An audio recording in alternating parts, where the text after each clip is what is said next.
నమస్కారం అండి. నా పేరు doctor Sunil Elshala, orthopaedic surgeon, Mokshita hospital, Brahmanawada, Hanamkonda. ఈరోజు మనం మాట్లాడుకునే టాపిక్ వచ్చేసి చాలామందికి వచ్చే భుజం నొప్పికి ప్రధానమైన కారణమైనటువంటి ఫ్రోజన్ షోల్డర్ గురించి తెలుసుకుందాం. ఈ మధ్య కాలంలో ఇది చాలామంది ఈ ప్రాబ్లంతో సఫర్ అవుతున్నారు. సో ఈ ఫ్రోజన్ షోల్డర్ అంటే ఏంటి, అది ఎవరెవరికి వస్తుంది, ఆ వ్యాధి లక్షణాలు ఏంటి, దాని ట్రీట్మెంట్ ఏంటిది అనేది మనం ఇందులో బ్రీఫ్గా తెలుసుకుందాం. ఫ్రోజన్ షోల్డర్ అంటే దానికి ఇంకొక పేరు ఏంటి అంటే అడ్హెసివ్ క్యాప్సులైటిస్. అడ్హెసివ్ అంటే అతుక్కునే లక్షణం ఉండడం, అడ్హెషన్స్ ఫామ్ అవ్వడం, అడ్హెసివ్ టేప్, అడ్హెసివ్ ప్లాస్టిక్ లెక్క అడ్హెసివ్ అంటే అతుక్కునే తత్వం ఉండడం. క్యాప్సులైటిస్ అంటే క్యాప్సూల్కి ఇన్ఫ్లమేషన్, క్యాప్సూల్కి ఇన్ఫ్లమేషన్ రావడం. So inflammation of the capsule. So adhesive capsulitis or frozen shoulder. దీంట్లో ఏంటి అంటే ప్రధానంగా డ్యామేజ్ అయ్యే స్ట్రక్చర్ వచ్చేసి క్యాప్సూల్. మామూలుగా షోల్డర్ జాయింట్ చూసినట్టయితే ఇది ఒక ball and socket joint. So ball and socket అంటే ball of the humerus articulates with the socket of the glenoid cavity and forms the shoulder joint. ఈ రెండింటిని కలిపి ఉంచే స్ట్రక్చరే క్యాప్సూల్. క్యాప్సూల్ అనేది ఒక థిన్ లేయర్. మామూలుగా మనం షోల్డర్తో అన్ని రకాల మూమెంట్స్ చేయడానికి పాలియాక్సియల్ జాయింట్ షోల్డర్ ఈజ్. సో అన్ని మూమెంట్స్ అన్ని విధాలుగా తిప్పడానికి సో ఆ క్యాప్సూల్ అనేది ఎలాస్టిక్గా ఉండి థిన్ లేయర్ లాగా ఉంటుంది. సో మనం అన్ని మూమెంట్స్ చేయగలుగుతూ ఉంటాం. ఈ ఫ్రోజన్ షోల్డర్లో ఏమవుతుంది అంటే ఆ క్యాప్సూల్ అనేది దాని ఎలాస్టిసిటీని కోల్పోయి థిక్గా టైట్గా అయిపోతుంది. థిన్గా ఉండాల్సింది కాస్త థిక్గా అయిపోయి టైట్ అయిపోతుంది. దాంతో మూమెంట్స్ అనేవి రెస్ట్రిక్ట్ అవుతూ ఉంటాయి.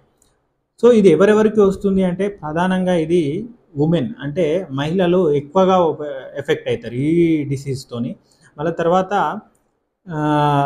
35 to 60 years ఏజ్ గ్రూప్ వాళ్ళు, మళ్ళీ తర్వాత షుగర్ ఉన్నా, థైరాయిడ్ ఉన్నా, కంట్రోల్ లేకపోతే సివియర్గా ఉంటాయి దీని ప్రాబ్లం. షుగర్ ఉన్నా, థైరాయిడ్ ఉన్నా, కొన్ని ఇప్పుడు ఏదైనా చేతికి ఫ్రాక్చర్ అయినా లేకపోతే ఏదైనా సర్జరీ అయినప్పుడు మనం ఎక్కువ రోజులు దాన్ని కదలకుండా ఉంచినప్పుడు అంటే ఇమ్మొబిలైజేషన్ చేసి ఉంచినప్పుడు కానీ, మళ్ళీ తర్వాత ఓవర్ యూజ్ వల్ల అంటే ఎక్కువగా దాన్ని మనం చేయాల్సిన దానికంటే ఆ చెయ్యి ఎక్కువ వాడడం వల్ల ఈ ప్రాబ్లం అనేది వస్తుంటాయి. కొన్ని కండిషన్స్లో కొన్ని రేర్ ప్రజెంటేషన్స్ కూడా ఉంటాయి. ఇప్పుడు కొంతమందికి ఇస్కిమిక్ హార్ట్ డిసీజ్ ఉన్న వాళ్ళకి కానీ, మళ్ళీ తర్వాత పార్కిన్సోనిజం ఉన్న వాళ్ళకి కానీ, మళ్ళీ తర్వాత కొన్ని రేరెస్ట్ కండిషన్లో స్టమక్ క్యాన్సర్ ఉన్న, బ్రెస్ట్లో చిన్న మ్యాస్టైటిస్, బ్రెస్ట్ ఇన్ఫ్లమేషన్ కానీ, బ్రెస్ట్లో చిన్న చిన్న గడ్డలు ఉన్నప్పుడు కూడా వాళ్ళు మనకు ఫ్రోజన్ షోల్డర్తో ప్రజెంట్ అవుతా అంటారు. సో ఫ్రోజన్ షోల్డర్తో మనం ట్రీట్మెంట్ ఇచ్చినా తగ్గకపోతే ఈ రేర్ కండిషన్స్ అనేవి మనం ఇన్వెస్టిగేషన్ చేయాల్సి ఉంటుంది.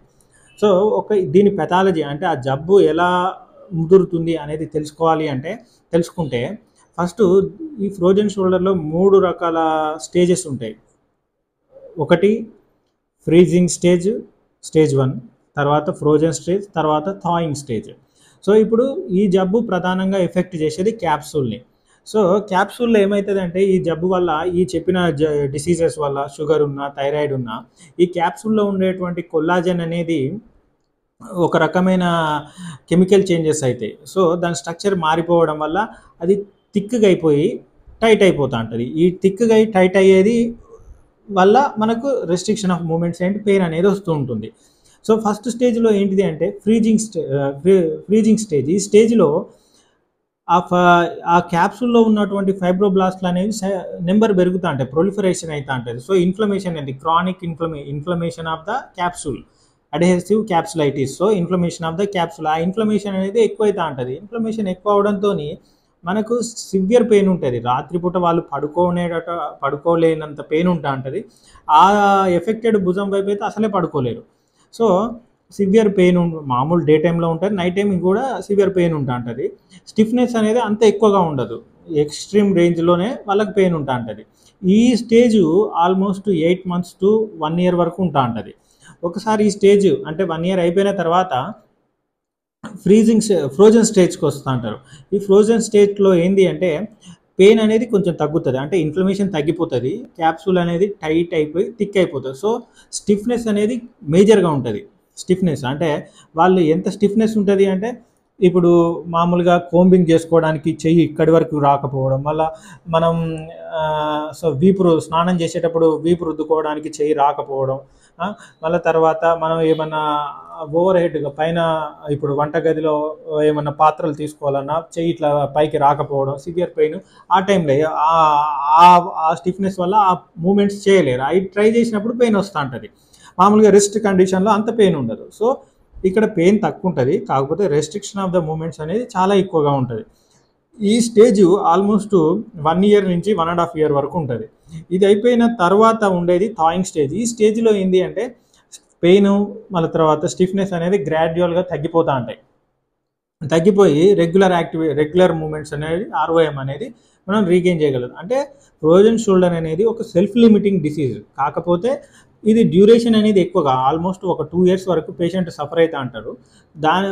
డైలీ యాక్టివిటీస్ చేసుకోలేరు, మళ్ళీ తర్వాత పెయిన్ రాత్రిపూట పడుకోవడం కూడా పెయిన్ వల్ల డిఫికల్ట్ అవుతుంది. సో మనం దానికి ట్రీట్మెంట్ తీసుకోవాల్సి వస్తుంది. ట్రీట్మెంట్ తీసుకోకుండా 2 ఇయర్స్ తర్వాత అది ఆటోమేటిక్గా తగ్గిపోతుంది. కొన్ని రెసిస్టెంట్ కేసెస్లలో, అంటే ఇంతకుముందు మనం చెప్పిన కండిషన్లో కొన్ని రెసిస్టెంట్ కేసులలో మాత్రమే ఇది క్రానిక్గా ఉంటుంది, లేదు అంటే అది సెల్ఫ్ లిమిటింగ్ డిసీజ్. సో ఇప్పుడు ఈ కండిషన్తో మనకు దగ్గరికి ప్రజెంట్ అయిన పేషెంట్ని ఫస్ట్ మనం క్లినికల్కి ఎగ్జామిన్ చేస్తే పేషెంట్కు యాక్టివ్ అంటే తనంతట తను లేపడం, ప్యాసివ్ అంటే మనం ఎగ్జామిన్ చేయడానికి చేయిని అటు ఇటు మూవ్మెంట్ చేయడం. ఈ 2 మూమెంట్లలో ఎటు సైడ్ మూవ్ చేసినా పెయిన్ అనేది వస్తుంటుంది షోల్డర్ జాయింట్. సో మిగిలిన కండిషన్స్ అంటే ఏమైనా రొటేటర్ కఫ్ ఇంజురీస్ కానీ, మళ్ళీ తర్వాత యాక్రోమియో క్లావిక్యులర్ జాయింట్ ప్రాబ్లమ్స్ కానీ అవన్నీ రూల్ అవుట్ చేయాలి మనం క్లినికల్గా.